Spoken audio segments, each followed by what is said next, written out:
اپنے مسائل کو حل کرنے کے لیے سبسکرائب کریں آپ کے مسائل کا حل۔ محمد نوازش نے انڈیا سے پوچھا ہے دیوالی کی مٹھائی کھانے کا حکم۔ دیوالی کے موقع پر لوگ مٹھائی دیتے ہیں، اس کا کھانا کیسا ہے اور اس کی مٹھائی قبول کرنی چاہیے کہ نہیں کرنی چاہیے؟ اس پر پوری امت کا اجماع ہے کہ جو بھی غیر مسلموں کے مذہبی تہوار ہیں، مذہبی رسومات ہیں، ان میں کسی قسم کی شرکت جائز نہیں ہے۔ قرآن مجید نے غیر مسلموں کی دو اقسام بیان کی ہیں، لا ينهاكم الله عن الذين لم يقاتلوكم في الدين ولم يخرجوكم من دياركم ان تبروهم، کہ وہ غیر مسلم جو تمہاری دشمن نہیں ہیں، جنہوں نے تمہیں گھروں سے نہیں نکالا، تم پر ظلم زیادتی نہیں کی، تو اللہ تعالیٰ تمہیں منع نہیں کرتا کہ ان سے اچھا سلوک کرو، بلکہ اللہ تمہیں حکم دیتا ہے کہ ان کے ساتھ اچھا سلوک کرو، کیونکہ اللہ تعالیٰ انصاف کرنے والوں کو پسند کرتے ہیں۔ خود رسول اللہ صلی اللہ علیہ وسلم کی سیرت میں آپ صلی اللہ علیہ وسلم نے یہودیوں کی، جو آپ کے یہودی پڑوسی تھے، ان کی عیادت بھی کی ہے، اور آپ صلی اللہ علیہ وسلم کی جو زوجہ حضرت صفیہ، ان کے رشتہ دار یہودی تھے، وہ ان کو ہدایہ تحفے بھیجا کرتی تھیں۔ تو غیر مسلم جس سے جنگ نہ ہو، اس کے بارے میں اچھا سلوک کا حکم ہے، اس کو ہدایہ دینا، اس کو تحفے دینا، اس پہ صدقہ کرنا بھی جائز ہے۔ لیکن اس کی ایک باؤنڈری ہے، وہ یہ ہے کہ ایسا نہ ہو کہ آپ ان کے مذہبی معاملات میں، ان کی مذہبی رسومات میں شرکت کرنا شروع کر دیں، کیونکہ کسی بھی طرح سے ان کے مذہب کو اپریشیٹ کرنا، اس کی حوصلہ افزائی کرنا جائز نہیں ہے، کیونکہ یہ اس کی علامت ہے کہ آپ کو اپنے برحق ہونے پر اطمینان نہیں ہے۔ لوگ یہ کہتے ہیں کہ وہ بھی تو ہماری عید میں شریک ہوتے ہیں، تو دیکھیں ان کے مذہب میں یہ اجازت ہے کہ ہماری عید میں اور ہمارے تہوار میں شریک ہوں، ہمارے مذہب میں اجازت نہیں ہے، تو ہم تو اپنے مذہب کو فالو کریں گے۔ ہمارے مذہب میں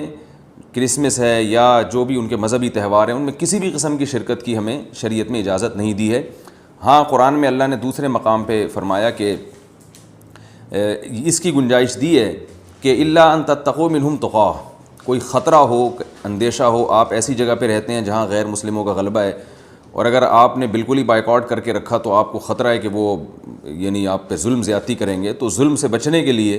یا زیادتی سے بچنے کے لیے جس حد تک یعنی آپ ان کے ساتھ رہ سکتے ہیں یا گنجائش ہے اس میں، جس حد تک آپ ان کے ساتھ جو ہے وہ جوڑ پیدا کر سکتے ہیں تو کریں، لیکن بلا وجہ بڑھ چڑھ کے ان رسومات میں حصہ لینے کی شریعت میں بالکل اجازت نہیں ہے۔ وجہ اس کی یہ کہ اگر آپ ان کے مذہبی تہواروں میں شرکت کریں گے اور تو یہ منافقت ہے، کیونکہ اسلام ایک طرف یہ دعویٰ کرتا ہے وَمَن يَبْتَغِي غَيْرَ الْإِسْلَامِ دِينًا فَلَن يُقْبَلَ مِنْهُ، اسلام کو اپنے برحق ہونے پر اتنا اطمینان ہے کہ وہ یہ کہتا ہے کہ دین برحق ان الدین عند اللہ الاسلام، دین برحق صرف اور صرف اسلام ہے۔ تو جب صرف اسلام ہے تو اسلام کے علاوہ سب باطل ہیں، جب باطل ہیں تو اسلام پھر ان کو اپریشیٹ کرنے کی کسی صورت میں اجازت نہیں دے سکتا۔ یہ ایسا ہی ہے جیسے آپ کہیں کہ فلاں آدمی چور ہے اور میں اس کی چوری کو غلط بھی سمجھتا ہوں، ٹھیک ہے، آپ اس کے ساتھ احسان کریں گے، اس کے ساتھ حسن سلوک کریں گے، لیکن چوری کے معاملے میں آپ اس کی رہنمائی کرنا شروع کر دیں یا اپریشیٹ کرنا شروع کر دیں، یا وہ چوری کر کے لائے اور آپ اس کا مال کھانا شروع کر دیں، تو یہ پھر منافقت کہلائے گی۔ یہ اس کی علامت ہے کہ آپ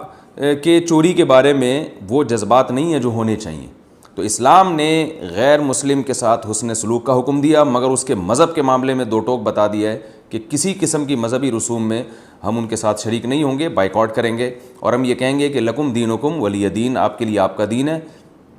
ہمارے لیے ہمارا دین ہے۔ اور اس بارے میں صحیح حدیث بھی ملتی ہیں۔ حضرت انس بن مالک رضی اللہ تعالیٰ عنہ فرماتے ہیں کہ ہم مدینہ میں تھے، ایک خاص تہوار تھا جو شروع سے اہل عرب کا چلا آ رہا تھا، ہم وہ تہوار منایا کرتے تھے، تو آپ صلی اللہ علیہ وسلم نے ہمیں اس تہوار سے منع کر دیا، اور آپ صلی اللہ علیہ وسلم نے فرمایا کہ اللہ تعالیٰ نے ہمیں اس کے بدلے میں دو تہوار دے دیے ہیں، ایک عید الفطر اور عید الاضحیٰ۔ تو آپ نے یہ نہیں کہا کہ مسلمانوں کا تہوار عید الفطر اور عید الاضحیٰ ہے تو یہ بھی مناؤ، اور وہ پرانا جو آ رہا ہے چلو وہ بھی مناتے رہو، اس کو منع کر دیا، اور فرمایا کہ جب اللہ نے ہمیں بدلے میں اس سے اچھے تہوار دے دیے ہیں تو اب ہم ان تہواروں کو نہیں منائیں گے۔ تو تہوار کو منانا یہی ہوتا ہے کہ آپ ان کے ساتھ مٹھائی میں شریک ہو جائیں یا ان کے ساتھ رنگ رلیوں میں شریک ہو جائیں، کسی بھی طرح سے شرکت ہوگی تو وہ منانا ہی کہلائے گی، لہذا اس کی اجازت نہیں ہے۔